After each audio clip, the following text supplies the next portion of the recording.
At least 5 people were wounded when Israeli fighter jets targeted a residential home in Gaza City's Yarmouk neighborhood, according to the Palestinian Wafa news agency. Several Palestinians were also injured in a separate attack on the Maghazi refugee camp in central Gaza. In the West Bank, a young man was injured by Israeli army gunfire in Beit Amma, south of Hebron. Local activist Mohammed Awad reported that Israeli forces opened fire on residents and their houses, injuring the man with a live round in the shoulder. Tear gas was also fired at people in the town. Israeli raids across the West Bank have intensified since the war in Gaza began in October. The UN reported that Israeli forces displaced at least 60,000 people from Gaza City on Thursday, according to spokesperson Stefan Dujarric. Yesterday, the Israeli military ordered the people living in 28 residential blocks in areas east of Gaza City to immediately evacuate. Our humanitarian partners estimate that at least 60,000 people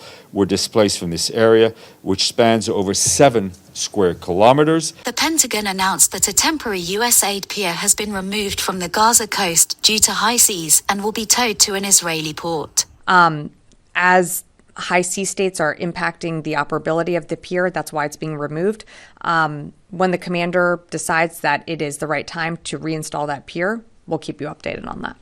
Kamal Adwan Hospital in Gaza may cease operations soon if it does not receive fuel to power its generators, warned hospital director Hassam Abu Safiya. The hospital's closure could lead to the death of patients, including babies in the nursery unit. Abu Safiya urged international institutions and the UN to provide fuel urgently. UNICEF previously reported that 9 out of 10 children in Gaza are severely malnourished. The International Court of Justice announced that Spain has requested to join the case filed by South Africa accusing Israel of violating the Genocide Convention in its war on the Gaza Strip. Spain's decision to join follows a similar move by Turkey. Yemen's Houthis claimed responsibility for a joint military operation with the Iranian-backed Islamic resistance in Iraq, targeting for vessels in the Red Sea and the Mediterranean. Houthi spokesman Yahya Saree stated that drones and missiles were fired at an oil tanker and cargo ships in response to Israeli actions against Palestinians in Gaza.